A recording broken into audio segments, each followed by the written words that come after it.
Let's go mga boss! Kamusta na po ang lahat? Sana ay nasa mabuti kayong kalagayan.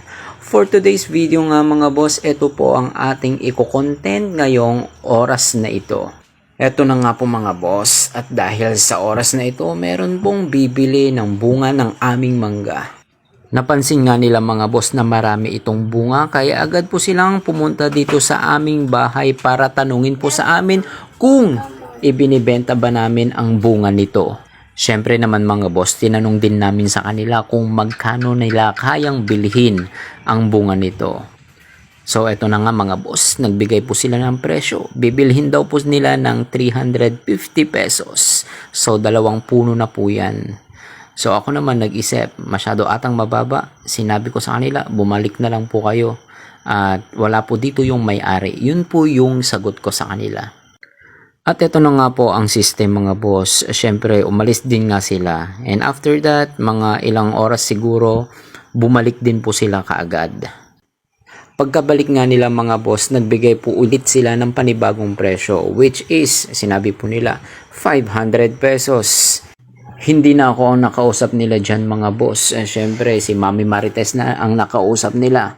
Tumawad pa si Mami Marites at sabi niya 550 pesos. Sige, kukunin nyo na po lahat yan. Siyempre ang ginawa ng namimili, go na kaagad. Binigay na kaagad yung 550 pesos. At ito na nga po mga boss, nagsimula na po silang manguha ng bunga ng aming mangga. Dahil nga mga boss, sayang lang din naman yung kanyang mga bunga, nalalaglag lang naman siya, kaya syempre ibinenta na ito ni Mami Marites. At sa ganun, magkakapera pa siya. Sa isang iglap lang, nagkaroon na siya ng 550 pesos.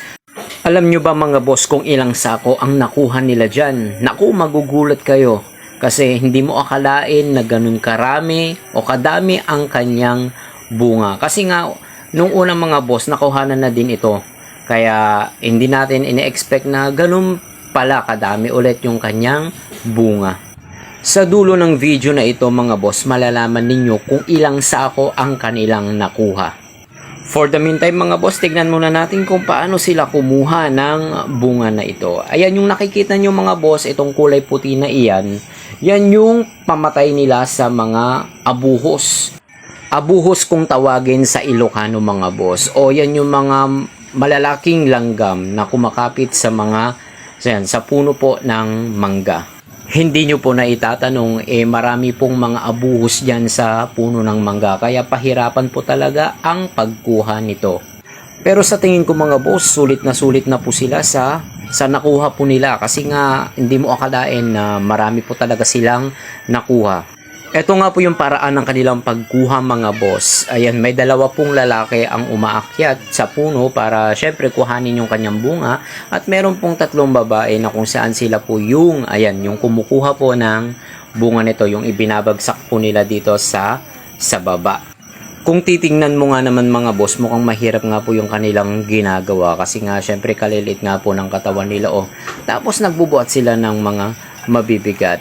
Pero syempre, kailangan nilang kumita, kaya kailangan nilang sipagan at yan, magkaroon sila ng diskarte sa buhay.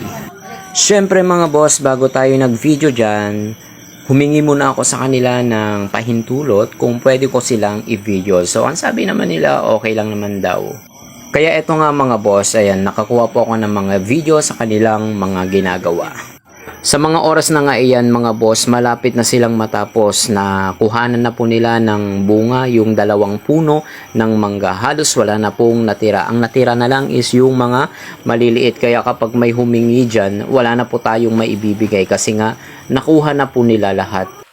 Eto na nga mga boss, ilang sako kaya ang kanilang nakuha. Ayan, sa nakikita nyo mga boss, ayan, siksik. Siksik na siksik po yung mga sako. Malalaki pong sako yung mga yan. So, ang nakuha po nila is 4 na sako at kalahati.